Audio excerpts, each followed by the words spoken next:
Y hoy seguimos con el tema donde quedamos la semana pasada, que estamos hablando acerca de las ofrendas en el Antiguo Testamento y empezamos viendo acerca del concepto, ¿no? ¿Qué es una ofrenda? ¿Qué se le llama una ofrenda en la Biblia?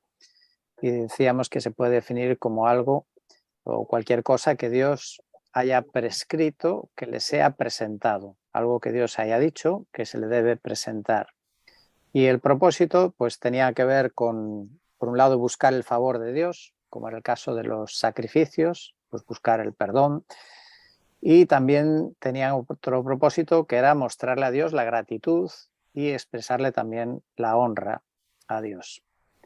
Las ofrendas aparecen ya desde Caín y Abel, aquel caso de los dos hermanos, donde también nos da algunas pistas importantes, como que no es importante solo la ofrenda en sí, que sí lo es, sino también el corazón del que presenta la ofrenda. Es decir, es importante la ofrenda, sí, pero también es importante la actitud de, diríamos, el oferente, el que lleva la ofrenda. Y como se habla de sacrificios y se habla de ofrendas, y a veces las ofrendas también están vinculadas con los sacrificios, pues una distinción que se hace es que cuando hablamos de ofrendas, generalmente se tratan de ofrendas incruentas, no se mata un animal, por lo general, salvo algunas excepciones, pero eso es un poco el matiz de cuál es la diferencia entre una ofrenda y un sacrificio. Luego estamos hablando acerca del carácter de las ofrendas, que algunas son obligatorias y otras son voluntarias y algunas también son extraordinarias. Así que podríamos dividir las ofrendas que encontramos en el Antiguo Testamento en esas tres categorías. Unas que eran obligatorias, sí o sí, todo creyente del Antiguo Testamento estaba obligado a presentar esas ofrendas.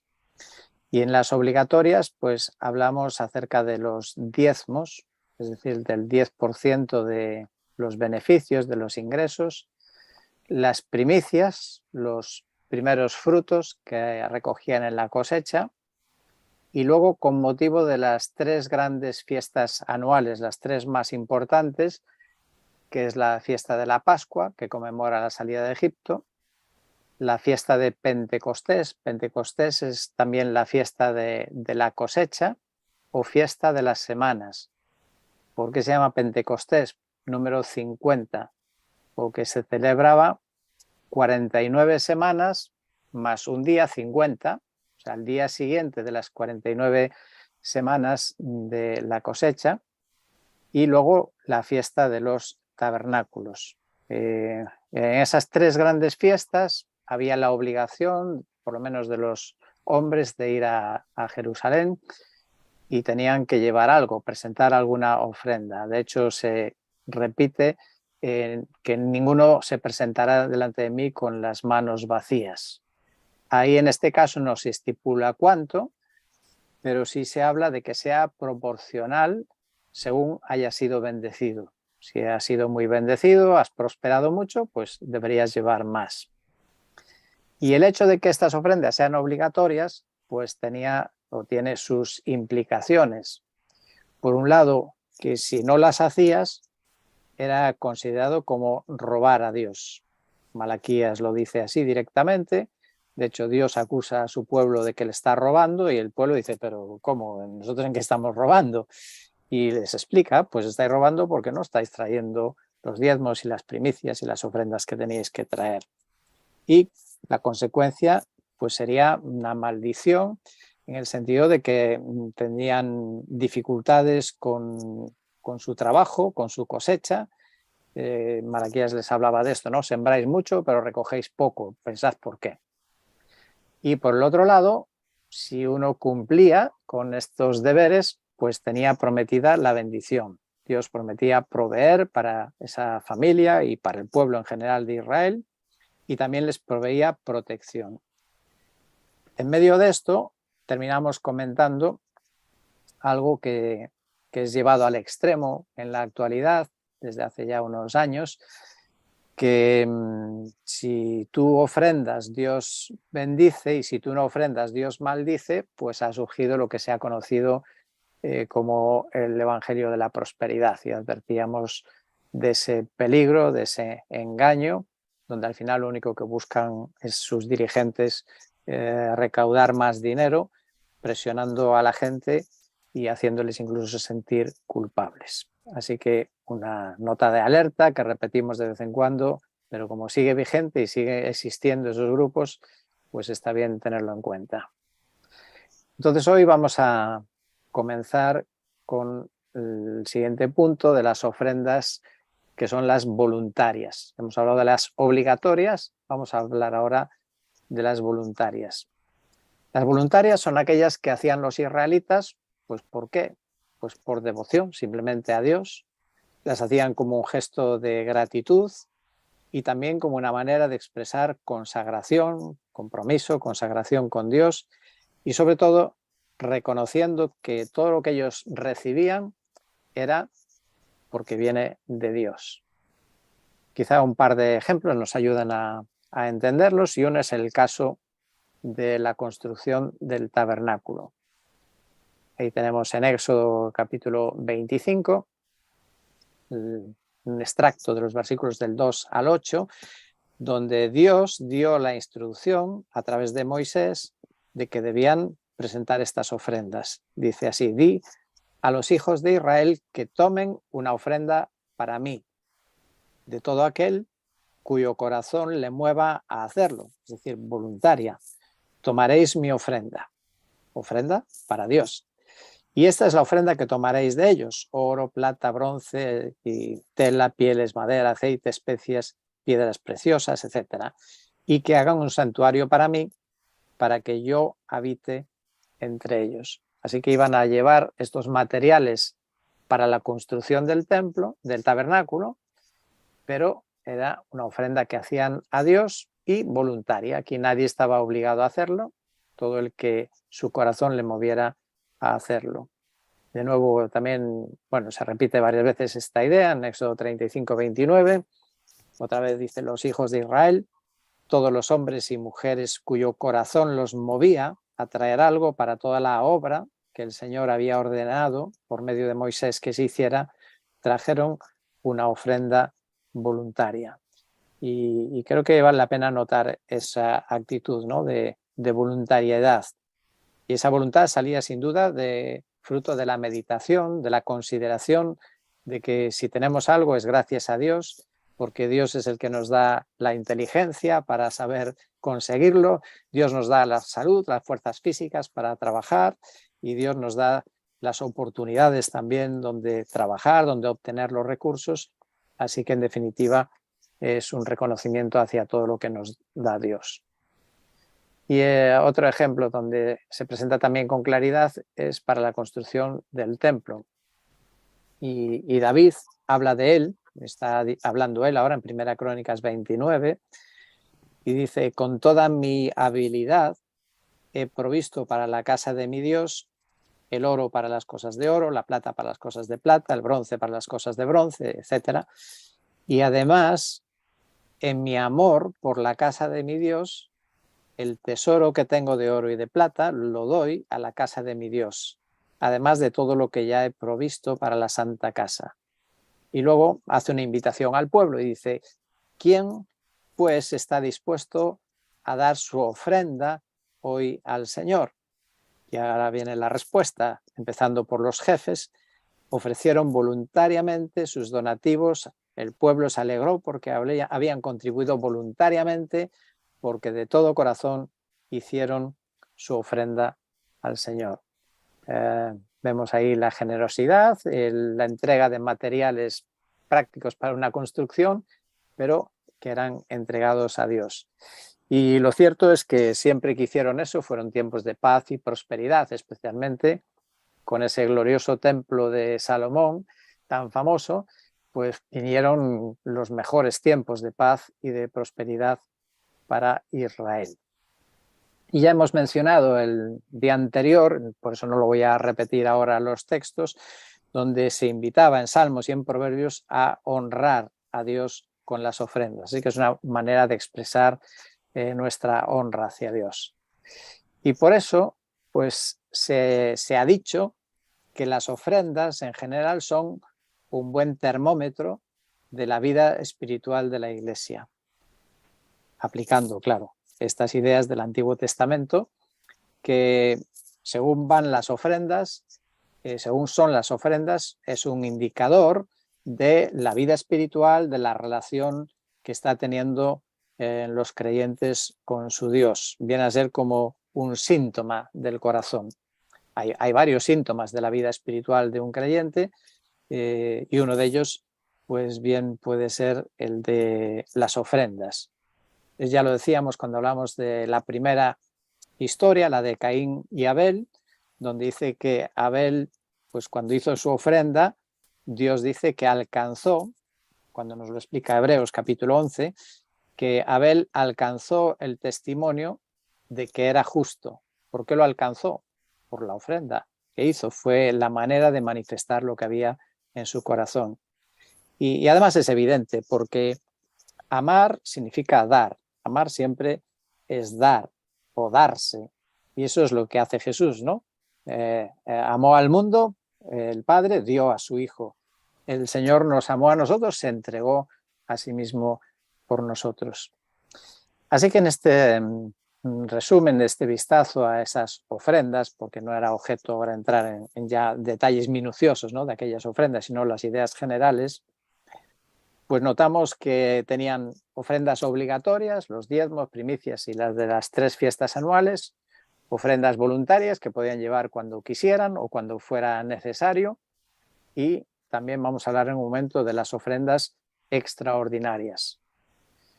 Ahora, si hacemos números, entonces las ofrendas de los israelitas, del pueblo de Dios del Antiguo Testamento, era bastante más que el 10% de sus ingresos. ¿Qué te parece, no? Porque el 10% ya eran los diezmos, pero había que sumar las primicias y hay que sumar esas otras ocasiones especiales y además, en algunos momentos, las voluntarias. A lo mejor pensábamos que solo era el diezmo, ¿no? Bueno, no os asustéis con eso de los números, que ya iremos matizando cuando lleguemos al Nuevo Testamento, ¿no? Que a lo mejor si matizamos es peor todavía, pero vamos a dejar tiempo al tiempo. Las extraordinarias. Bueno, tenemos por lo menos una mención, una historia en Números capítulo 31. Números capítulo 31 nos cuenta una historia de una batalla de Israel. Entró en guerra con los madianitas y el Señor les dice lo que tienen que hacer, ¿no? Ganaron aquella batalla y, como en todas las batallas de la antigüedad, hay un botín. Hay muchos bienes que son requisados y son llevados como botín. Y esto es lo que el Señor le dice a Moisés. Cuenta el botín que fue tomado, tanto de hombres como de animales, tú con el sacerdote Eleazar y los jefes de las casas paternas de la congregación. Y ahora viene el reparto. Divide en mitades el botín entre los guerreros que salieron a la batalla y toda la congregación. Y toma un tributo para el Señor de los hombres de guerra que salieron a la batalla, uno por cada 500, tanto de las personas como de los bueyes, de los asnos y de las ovejas, tómalo de la mitad de ellos y dáselo al sacerdote Eleazar como ofrenda al Señor. Y de la otra mitad, la de los hijos de Israel, tomarás uno de cada 50, tanto de las personas como de los bueyes, de los asnos y de las ovejas, de cualquier animal, y estos los darás a los levitas que guardan el tabernáculo del Señor. Sigue interesante, ¿no? Esta era una guerra de aquellas que Dios directamente había ordenado que fueran a la batalla, porque incluso se califica como una venganza. El versículo 3 dice que era la venganza del Señor. ¿Por qué? Pues porque este pueblo, los madianitas, habían antes inducido al pueblo de Dios, a los creyentes, a adorar a Baal Peor. Y Dios por eso estaba muy enfadado con ellos. Pues bien, aquí hay unos beneficios extra. ¿Y qué sugiere el Señor o cómo dice el Señor que se debe proceder cuando tenían ese ingreso extra? Bueno, pues el reparto, mitad para los que salieron a la batalla, interesante, ¿no? Que la otra mitad para la retaguardia, es decir, para los que se quedaron en casa, que no fueron a la batalla, para el resto del pueblo. Y después de esas dos mitades de cada una, tenían que tomar un porcentaje que era ofrenda para el Señor. De la mitad de los soldados, la mitad que le correspondió a los soldados, tomarían uno de cada 500, es decir, un 0,2%. Y eso era asignado para entregarse a los sacerdotes, como ofrenda al Señor, pero se entregaba a los sacerdotes. Y la otra mitad, la que se entregaba al pueblo, pues de ahí quitarían uno de cada 50, es decir, un 2%. Bueno, sin duda porque esto era entregado a los levitas que guardan el tabernáculo y los levitas eran muchos más que los sacerdotes. Y por otra parte, pues bueno, pues lo habían trabajado más duro los soldados, tenían un poquito más de derecho a quedarse con un poquito más. Pero bueno, aquí el porcentaje realmente es muy pequeño. Bueno, estas son las ofrendas que hacían los israelitas, las que tenían que hacer y cómo, de dónde venían. Esto nos introduce bien al siguiente punto, que es el destino. ¿Cuál es el destino de las ofrendas? El pueblo tenía que ofrendar, ofrendaba a Dios, pero lógicamente no lo metían en un cohete y se lanzaba al cielo para que Dios lo recogiera la ofrenda, ¿no? En la práctica el dinero iba a algunos destinos. Bueno, pues algunas de las ofrendas formaban parte de las que se unían a los sacrificios, se ponían en el altar del sacrificio y por lo tanto esas eran ofrendas quemadas. Pero principalmente las ofrendas que llevaban para entregar como ofrenda se destinaban al sostenimiento de los ministros de culto, es decir, de los sacerdotes y los levitas. Por ejemplo, en Números 18, versículo 19, Dios le dijo a Aarón: todas las ofrendas de lo que es santo que los hijos de Israel ofrezcan al Señor, las he dado a ti, es decir, a Aarón, a tus hijos, es decir, los sacerdotes, y a tus hijas contigo, como porción perpetua. Es un pacto permanente delante del Señor para ti y para tu descendencia contigo. Notamos eso, como hay este énfasis, ¿no? ¿A quién se daban las ofrendas? Bueno, la ofrenda era al Señor, la ofrenda era al Señor, aunque se entregaba en este caso a los sacerdotes. Bueno, creo que tengo los textos aquí, este ya lo acabo de leer.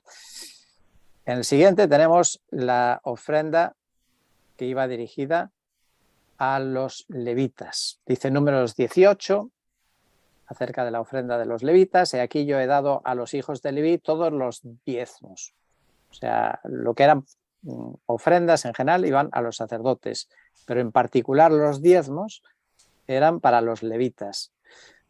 Dice, a cambio de su ministerio, en el cual sirven, el ministerio de la tienda de reunión, porque el diezmo de los hijos de Israel, el cual ofrecen como ofrenda al Señor, yo lo he dado a los levitas por heredad. Por tanto, he dicho en cuanto a ellos, entre los hijos de Israel no tendrán heredad. Es vuestra remuneración a cambio de vuestro ministerio en la tienda de reunión. Así que, aunque podríamos decir que era como un salario que recibían los levitas por parte del pueblo, por el ministerio que hacían, sin embargo, el pueblo no tenía que ver aquel dinero entregado, aquellos bienes entregados como un salario, como un pago, sino que lo tenían que ver como una ofrenda al Señor. En la práctica era como un salario, pero el concepto era una ofrenda que se entregaba al Señor y el Señor ordenaba que ese dinero se usase en el sostenimiento de los levitas. Así que es importante, ¿no? Estos conceptos que encontramos en el Antiguo Testamento. Y pensando en ello, pensaba para mí, ¿no? Realmente es muy sabio de parte de Dios. Bueno, si es de Dios tiene que ser sabio, ¿no? Porque Dios es sabio. Pero parece muy inteligente el enseñar al pueblo que aunque ese dinero era necesario para el sostenimiento del culto, para el mantenimiento de todas las funciones de culto y mantener a los sacerdotes y levitas que tenían que oficiar, que lógicamente tenían que comer, si se dedicaban a eso había que sostenerlos, pero me parece muy sabio que Dios, o muy estratégico, que Dios usara este enfoque de decirles, mira, esta es ofrenda para Dios.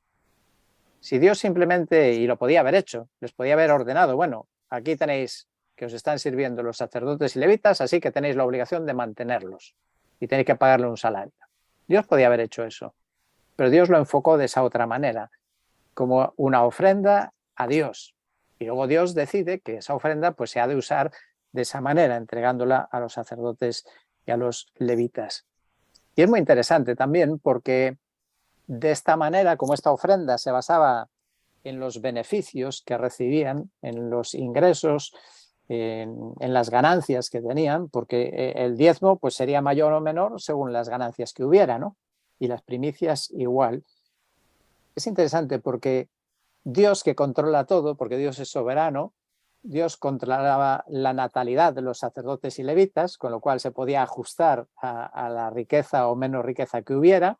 Dios controla la cosecha, con lo cual si había más necesidad, Dios podía hacer que la cosecha fuera mejor y controlaba perfectamente así el sustento de su pueblo, ¿no? Y que todo funcionase muy bien. Pero me pareció interesante este énfasis que vemos en los textos del enfoque de aquellas ofrendas.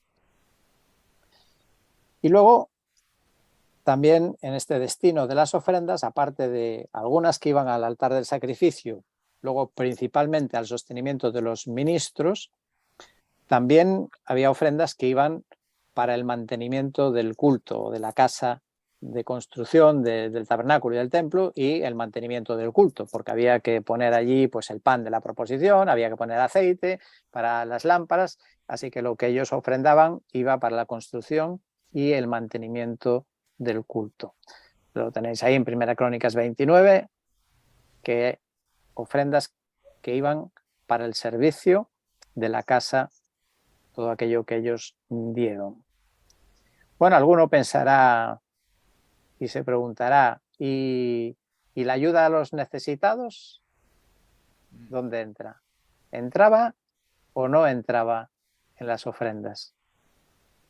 ¿Qué piensas? ¿Las ofrendas también eran para cubrir y ayudar a los pobres y a los necesitados o no? Bueno, en el Antiguo Testamento parece que no. Las ofrendas tenían estos destinos. Si luego vosotros habéis encontrado otros destinos, pues yo estoy aquí aprendiendo también con vosotros. Pero los pobres, los necesitados, era una obligación aparte. O sea que aparte de los diezmos, de las primicias y de las ofrendas voluntarias, también tenían responsabilidad los del pueblo de Dios de cuidar de aquellos necesitados. Lógicamente, los que tenían esa responsabilidad serían los más pudientes, los que tenían medios para poder ayudar. Por ejemplo, en Levítico 25, creo que no puse el texto, dice Levítico 25, versículo 35, y prevé eso, ¿no? Dice, en caso de que un hermano tuyo empobrezca y sus medios para contigo decaigan, tú lo sustentarás como a un forastero o peregrino, para que viva contigo. No tomes interés y usura de él, mas teme a tu Dios, para que tu hermano viva contigo. No le darás tu dinero a interés, ni tus víveres a ganancia. Así que los necesitados del pueblo de Dios era una obligación aparte que había que cuidar de ellos, de sus necesidades. Lo que no sé, pero esto ya es una idea legalista, si estos que ayudaban a las familias pobres podían deducirlo de los beneficios, es decir, para recortar el diezmo, recortar las primicias, ¿no? Diciendo, bueno, yo he tenido menos ganancia porque estoy aquí sosteniendo a una familia. Bueno, eso me pasó hace años, cuando traté este tema, hace bastantes años, que alguien me hizo esa pregunta en el estudio y me dijo, bueno, esa misma no, así, pero la misma idea, que si se consideraba, por ejemplo, que las ofrendas debieran ser el 10% de nuestro salario, de nuestro ingreso, si se podía descontar del diezmo el importe del billete del bus para ir al culto. O sea, hay gente que busca como racanear, ¿no? Como sea. Decía, si se podía deducir el importe del billete, porque como era para ir al culto, si se podría deducir de la ofrenda. Bueno, eso, como digo, sería una interpretación muy legalista de la letra, que no tiene nada que ver con el espíritu de las ofrendas, donde Dios al final lo que espera es que cada uno dé lo que puede dar. Dios no pide lo que no podemos dar, pero sí pide lo que podemos dar. Y una cuestión más, antes de que pasemos a un tiempo de participación. Si visteis las dos preguntas que puse en el mensaje, os envié un enlace para la reunión de hoy donde había dos preguntas para pensar en ellas, y si no las vais a pensar ahora en vivo y en directo y podemos tener un tiempo para compartir, pero me gustaría añadir un punto más. Hemos hablado del concepto, cuál es la idea cuando se habla de ofrenda en el Antiguo Testamento.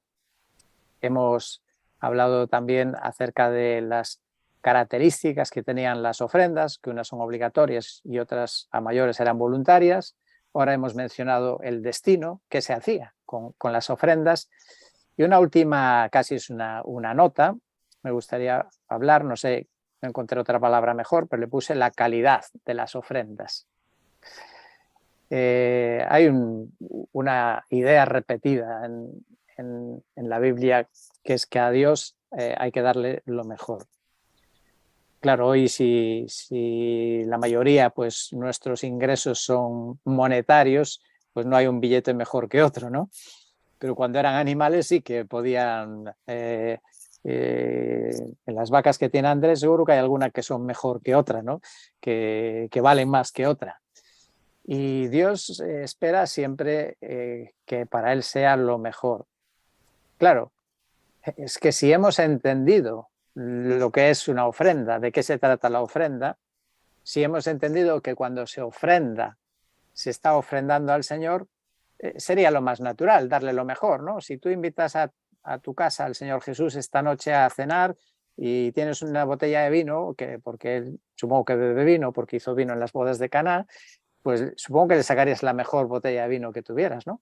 Sería una buena ocasión para abrir esa botella especial de vino. Le pondrías el mejor mantel, la mejor comida, ¿no? Si él estuviera físicamente, le haríamos lo mejor. Si eres mecánico de coches, pues te esmerarías más que con nadie por hacerle el mejor trabajo al Señor o cualquier otra cosa. Así que cae de cajón, ¿no? Que las ofrendas deben ser lo mejor.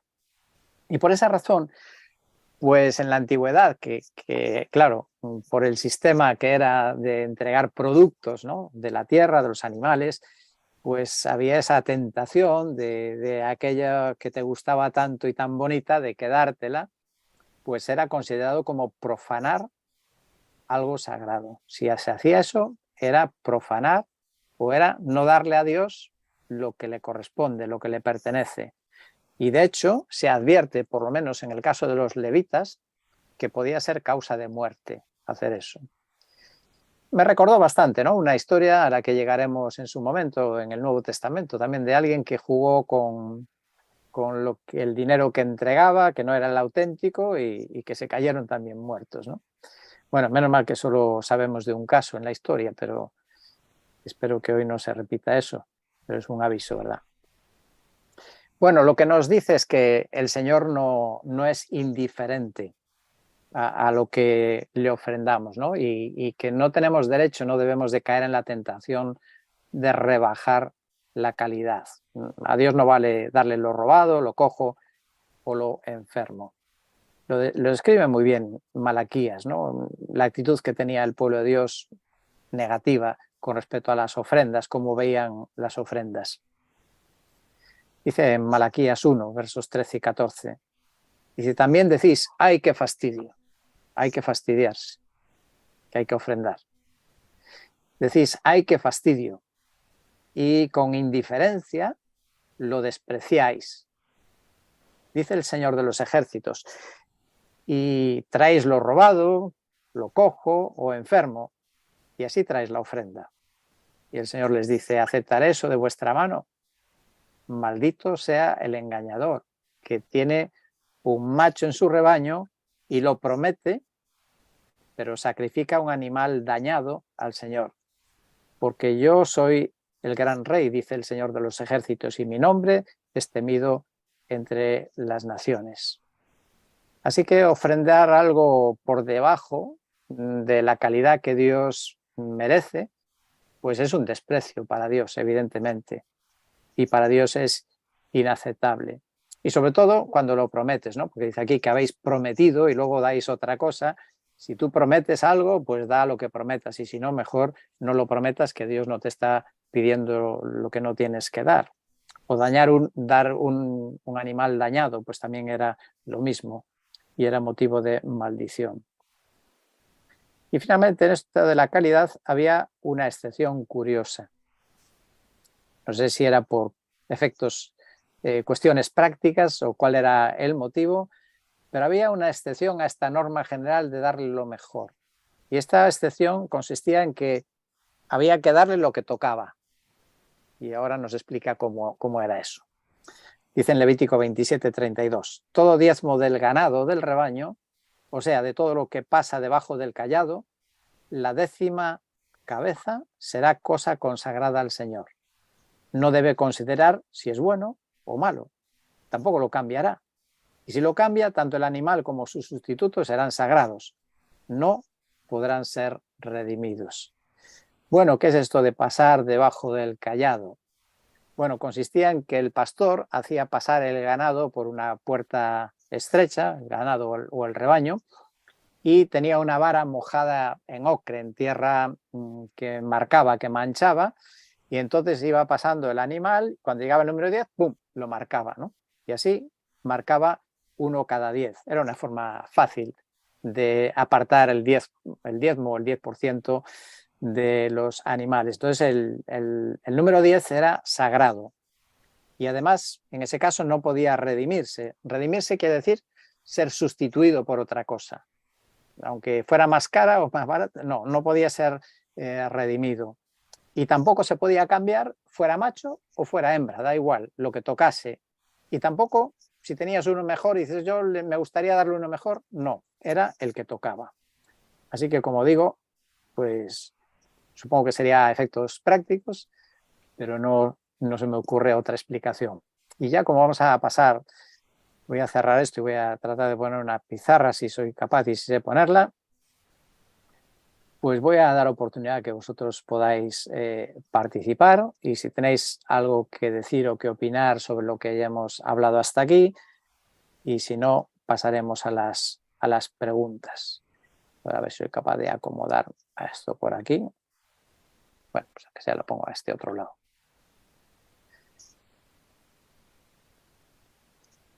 Bueno, sobre lo dicho, no sé si tenéis alguna cosa que queréis decir. Un comentario, Timoteo. Sí. El pueblo de Israel en este momento, cuando recibe la ley, el tema político y religioso está muy mezclado. En realidad son los levitas los que controlan y enseñan la ley y la hacen practicar. O sea que de alguna forma parte de ese dinero que dan es lo que hoy llamaríamos el IRPF, vamos, el dinero para el mantenimiento del Estado, de la nación. Sí. Ya cuando van a pasar a la monarquía, Samuel ya les dice que eso les va a costar un extra, ¿no? El rey y todo lo que tiene que ver, ¿no? Pero en este caso, digamos que no solo, no, es una pregunta, ¿eh? ¿Tenemos que ver solamente en el aspecto espiritual o también en el aspecto político como nación, que era Israel y que estaba gobernada por el Señor? Y por lo tanto, todo era para lo mismo, ¿no? Entiendo. Sí. Sí, no, es una observación importante porque efectivamente los sacerdotes también ejercían de gobernantes, ¿no? E incluso de jueces. Por lo tanto, ese dinero estaba sosteniendo una forma también de gobierno de la nación. Por eso que en cierto sentido, iba a decir los impuestos, las contribuciones que hacía el pueblo de Israel, pues eran lo que nosotros en parte, lo que nosotros llamaríamos los impuestos, ¿no? Para sostener la nación, el funcionamiento, el gobierno, las autoridades y no solamente el aspecto religioso. Claro, al ser una nación se mezcla lo religioso con lo político, se mezclan las dos cosas. Por eso debemos ser cautos también como luego a la hora de aplicar. Hasta ahora, por eso he enfatizado y he separado que estamos hablando de las ofrendas en el Antiguo Testamento. Luego hablaremos del Nuevo Testamento. Y entonces, bueno, pues hay que tener cuidado no mezclar, ¿no? Y no aplicar así tabla rasa, porque no estamos en el judaísmo, no estamos en los tiempos de Israel de la Biblia, estamos en otra época. Muy bien, ¿alguna otra cosa más antes de que contestéis esa primera pregunta? Tengo una pregunta, Timoteo, que no terminé de entender. Cuando hablaste de números, de las ofrendas que se tomaban del botín, ¿no? De la guerra que dividían para los sacerdotes y los levitas, el último punto que hablaste fue como el de las ofrendas de calidad. De ese porcentaje que se separaba, ¿se especifica que tenían que dar lo mejor o podían agarrar de todo ese botín, entregar el 1%, pero de algo malo o algo bueno? Eso no terminé de entenderlo. Hombre, el concepto general, siempre que se habla de ofrendar a Dios, se habla siempre de dar lo mejor. Ahí no lo especifica, pero supongo que se puede dar por sentado de que si es para el Señor debe ser lo mejor, ¿no? Si vas a darle al Señor algo de tu ganado, de tu cosecha, pues debería ser lo mejor. Sí, por un principio general, simplemente. Ahora hay que entender que no tenemos, afortunadamente no tenemos todos los detalles minuciosos de cómo lo hacían, porque si no tendríamos un libro con un montón de regulaciones que no sería útil para nosotros, ¿no? Tenemos escrito aquello que puede ser útil, ¿no? Lo principal. Porque como no lo vamos a repetir eso, no lo vamos a hacer, pues no es necesario que conozcamos tantos detalles. Bueno, me gustaría que intentáramos hacer algún resumen de conceptos, ¿no? ¿Qué conceptos hemos observado en las ofrendas del Antiguo Testamento? Luego veremos en próxima ocasión que hablemos del Nuevo Testamento, si son aplicables o no, pero ¿qué nos va diciendo, ¿no? El Antiguo Testamento acerca de las ofrendas? ¿Queréis vosotros aportar algunas ideas? Yo creo aquí como hay un versículo en Números 28 y 2 que las ofrendas ya son consideradas del Señor. El Señor ya considera, aunque nos da la opción a nosotros de ofrendarle a Él ya considera que le pertenecen, ¿no? Dice aquí, manda a los hijos de Israel y diles, mi ofrenda, mi pan con mis ofrendas encendidas en olor grato, a mí guardaréis, ofreciéndomelo a su tiempo. Mis ofrendas, mi pan con mis ofrendas. Eso, ¿no? Que estamos ofreciendo, dándole al Señor lo que es del Señor. Y el Señor hace eso para probar esa actitud con la que damos y probar nuestros corazones, ¿no? ¿Cómo hacemos las cosas para el Señor?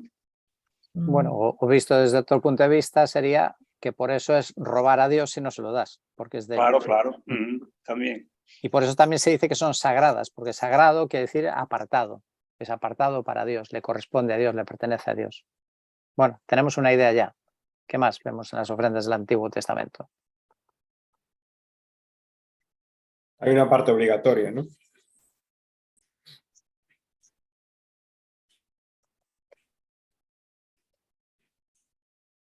Muy bien.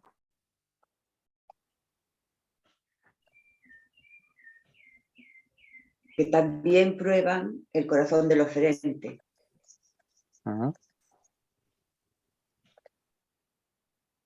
Muy bien.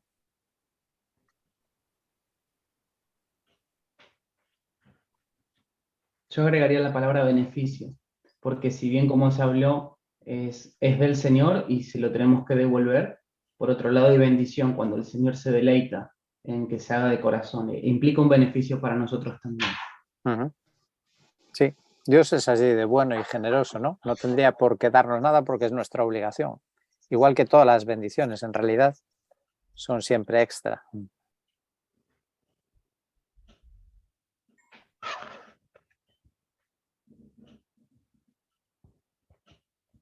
Yo diría como a título personal, no me parece que sea un acto de fe demasiado grande, porque quizás las personas podrían decir, bueno, esto me lo quedo y voy tirando, pero al ser un porcentaje que no implica tanto en la economía del pueblo, no me parece que sea un acto de fe muy grande lo que se estaba pidiendo con eso. Y aún así el pueblo no lo daba a lo mejor. Dices que es un acto de fe muy Es un acto de grande fe. el diezmo. Es un acto de fe en sí, el concepto es algo viable, no me parece un imposible lo que se está pidiendo. Por lo menos de los textos que explicaste. ¿Pero que lo ves difícil o fácil No, dar el no, todo diezmo? lo contrario, que lo veo muy viable lo que se está pidiendo. Bueno, el diezmo depende para quién. Para una persona que está con una pensión no contributiva que le cuesta llegar a final de mes, el diezmo, aunque sea de 400 euros, probablemente es muchísimo dinero, apartar 40 euros, ¿no? Sin embargo, para alguien que gana 4.000 euros al mes, 400 euros es bastante dinero, pero no le pasa nada, porque ofrende eso, ¿no? Entonces yo creo que para los pobres es un desafío grande. Los porcentajes suena bien en las cifras altas, pero en las bajas un 10% es mucho dinero, ¿no? Por eso tenemos suerte que no estamos en el antiguo pacto. Las ofrendas son para nuestra enseñanza, si bien tienen una parte práctica, pero también tienen una parte espiritual, que es para nuestro aprendizaje. No sé hasta qué punto esa parte de la cosecha que quedaba para los pobres y que la recogían, no sé si ellos de eso también tenían que dar el diezmo. Los pobres. Buena pregunta. La verdad es que ni lo había pensado, ni recuerdo haber leído nada de eso, ¿no? El rebusco. ¿Sí? Si los pobres estarían exentos de las ofrendas. Así explícitamente creo que no se dice en ningún lugar. Como norma general tendrían que dar la ofrenda, ¿no? Pero tal vez no sea considerado como no sé, como un beneficio, ¿no? Por el que tributar. Pero bueno, es una buena pregunta que me voy a apuntar por aquí.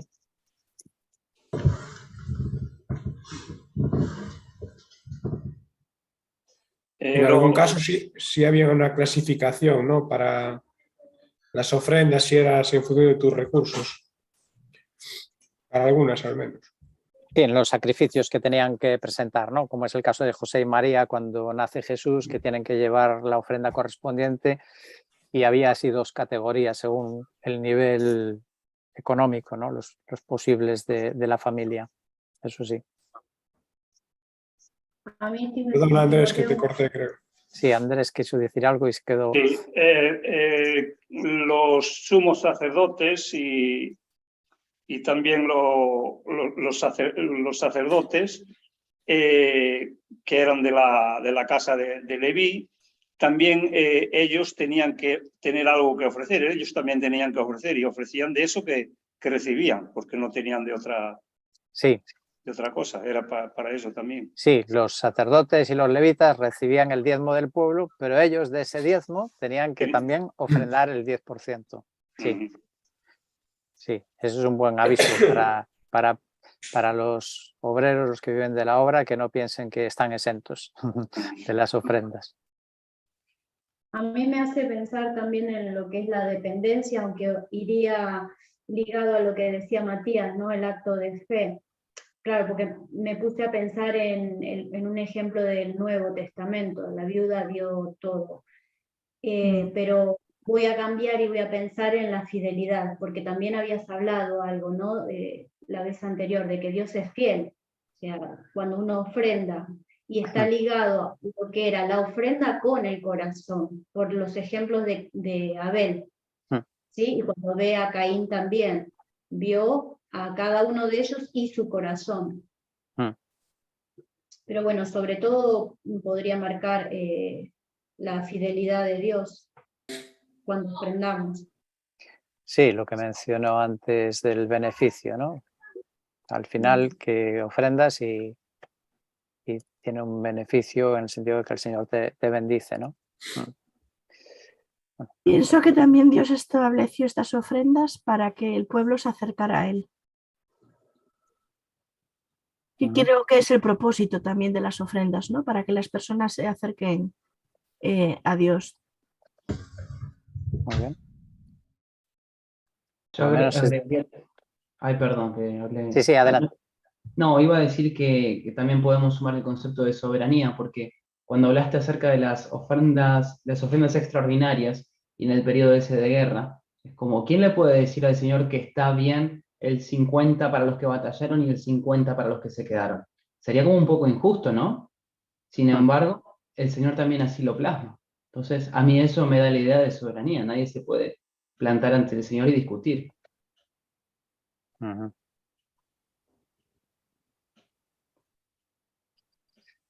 bien, son las 9:30.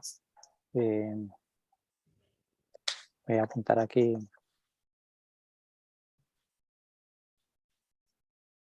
En el caso de David, cuando tiene que repartir el botín aquel, él reparte igual entre los que van a la batalla y los que se quedaron en el camino.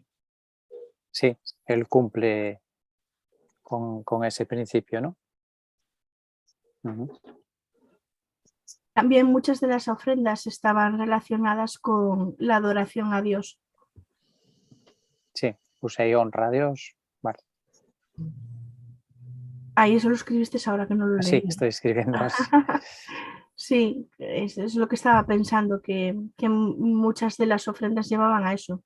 No solo al perdón, sino también a la adoración. Al perdón de Dios, la confesión del pecado y la adoración, las tres partes.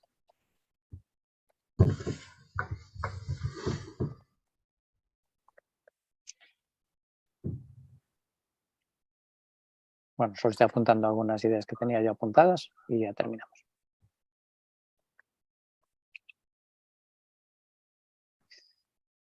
Yo quería decir otro breve. Las ofrendas tenían que ser exactamente como Dios lo mandaba para que fueran aceptas, ¿no? Para que Él las pudiera aceptar, si no, no las aceptaba. Lo poníamos en el enunciado, ¿no? de qué es una ofrenda. Algo que Dios había prescrito que se le debía dar. Y luego también había ofrendas que eran para buscar la voluntad de Dios. Estoy pensando en aquellas que se hacían para consultar al sacerdote acerca de cuestiones en cuanto luego el sacerdote echaba las piedras que llevaba en su vestimenta. Entonces también algunas de las ofrendas eran para eso, para consultar a Dios y buscar su voluntad en cuestiones cotidianas. Sí, un poco supongo que bajo el principio general de que nadie se acercara a mí con las manos vacías, ¿no? Si te acercas a Dios para pedirle algo, pues no puedes presentarte con las manos vacías, lo cual es un buen indicativo también de la actitud, del espíritu con el que nosotros debemos ir al culto. Cuando vamos a una reunión, sí, vamos buscando al Señor, pero deberemos ir también, bueno, ¿y yo qué tengo que ofrecer, ¿no? O que dar?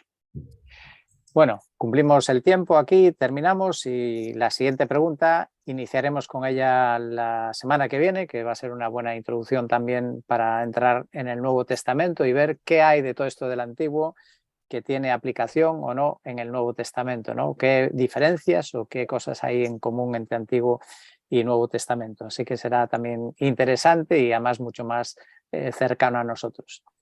Entonces, si alguien quiere orar, y ya nos vamos despidiendo también.